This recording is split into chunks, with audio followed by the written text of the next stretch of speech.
Hello everyone! Magandang araw sa inyong lahat. Welcome back sa aming YouTube channel, Farm TV Realty Lopez. This is Louis, one of your site locators today.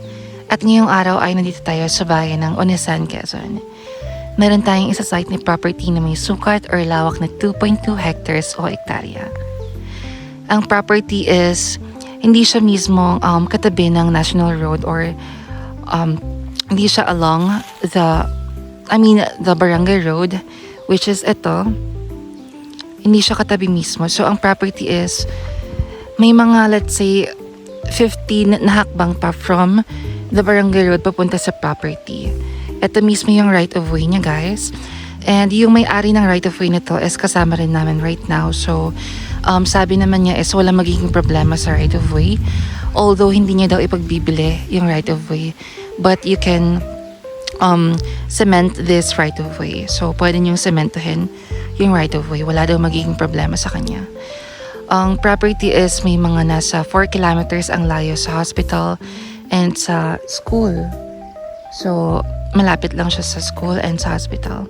Malapit lang din siya sa National Road. I'm not really sure kung gaano kalapit, pero malapit lang siya. Alright, so tara, tingnan natin ang property.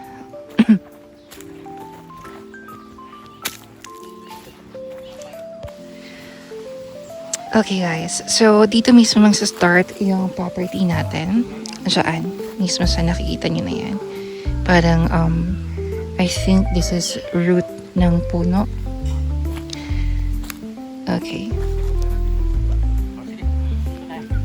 Ang mga puno ng nyug dito is mga nasa more or less 150 daw. And nung last harvest season, mga naka 1,000 daw na na-harvest. Okay, ayan, may puno ng langka or jackfruit. Merong puno ng star apple or kainito.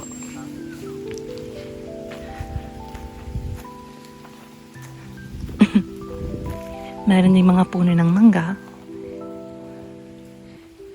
Alright, so ito mismo yung beginning or yung start ng property natin, okay?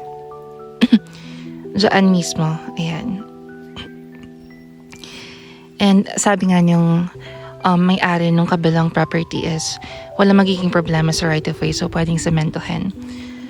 Yan. Kung meron kayong mga kotse or kahit anong vehicle, pwede nyo daw sementohin yun para mas madali sa inyong pasukin yung property. I think maganda magtayo ng bahay dito, so para hindi na rin masyadong malayo sa pinaka barangay road natin. And mas magiging accessible siya. For example, if meron kayong mga, problems sa health, yeah, it will be better kung it's much better kung dito kayo mismo magtatayo ng bahay para super lapit lang din sa barangay road. Ayan. Ito yung mga bunga ng jackfruit or langka in Tagalog. Marami siyang bunga, pero I think hindi siya masyadong na-harvest. So, if mahilig kayo sa jackfruit, ayan. Okay. May nalaglag na sa nga ng coconut.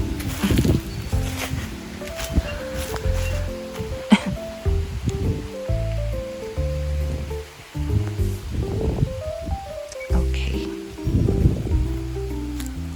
Hindi siya pa slopey na super malalim yung lupa. Pero hindi lang siya like yung super flat na flat. Medyo matataas lang yung damo sa part nito. Meron din mga puno ng saging.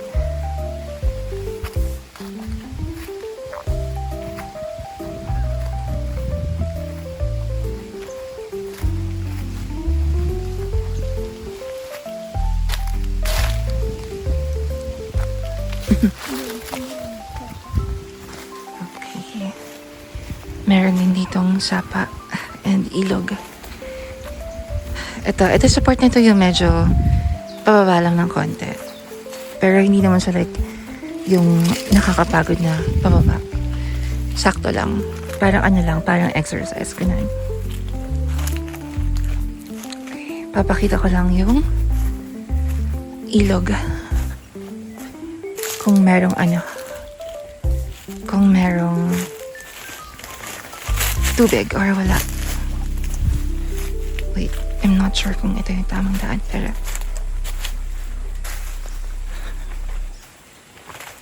okay.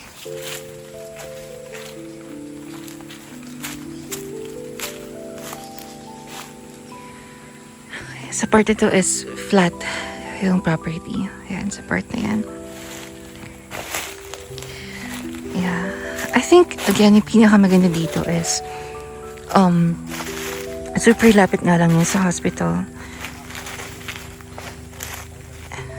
So, if ever like may mangyari na wag naman sana mga health conditions, madaling makakapunta sa hospital. Okay, so part na to is flat yung property. Ayan, yung mga puno ng niyog.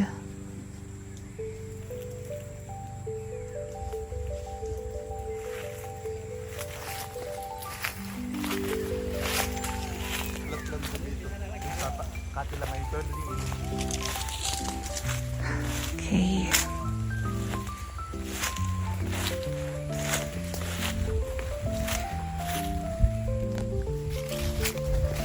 Yeah. Ito sa part ito is flatland siya.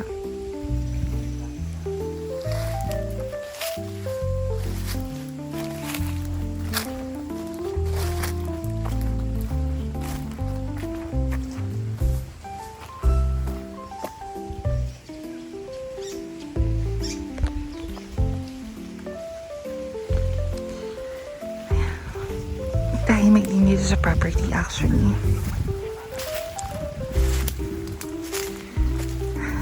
Tahimik. Presko. Although yeah, walang masyadong fruit-bearing trees.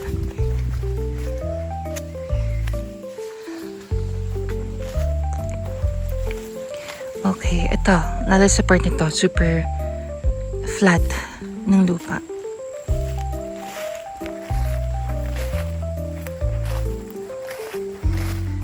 Medyo madamo lang right now.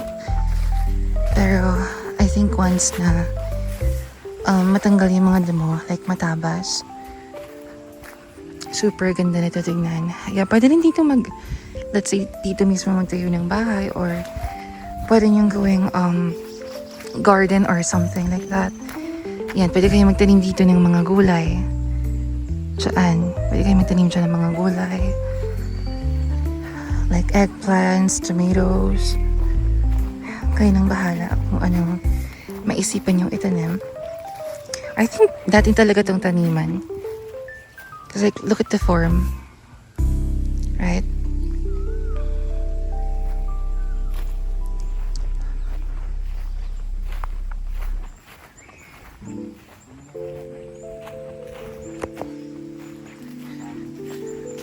I think dito na yung ilog. Wait, hold on.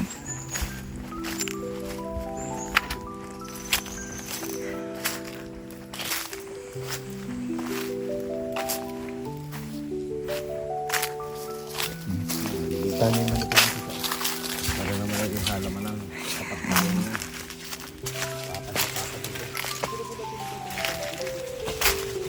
Ito na mismo yung ilog, guys. Although right now, konti lang yung tubig. Pero tumataas po yung tubig dito. Yung bagyo natin. Sa bagay, tag-init po kasi ngayon. Ayun, pag-init, hindi naman nawawalan. May pandilig sa halaman pagka ano. Opo. Ang halaman dyan.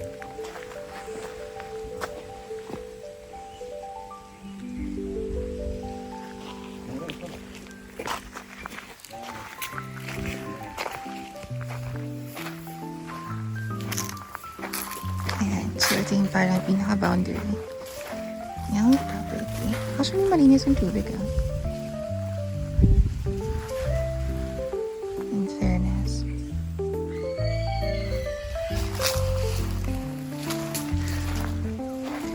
Yeah. And then yung sa taas nga, pinakita ko kanina is taniman siya. So for example, magtanim kayo doon ng anything, pwede kayong kumuha ng tubig dito mismo sa sa ilog. And tumataas daw siya, I think siguro mga hanggang saan yung taas ng ilog kapag typhoon season or kapag rainy season na dito sa Philippines. Right now kasi alam niyo naman na summer season or dry season right now, kaya konti lang yung tubig sa ilog. Okay. Yeah, so I think this property is really nice talaga.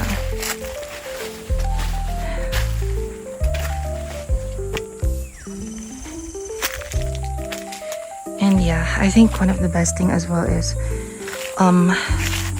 when it comes to the right of way, di ba? Maraming mga nagkakaroon ng issue sa right of way.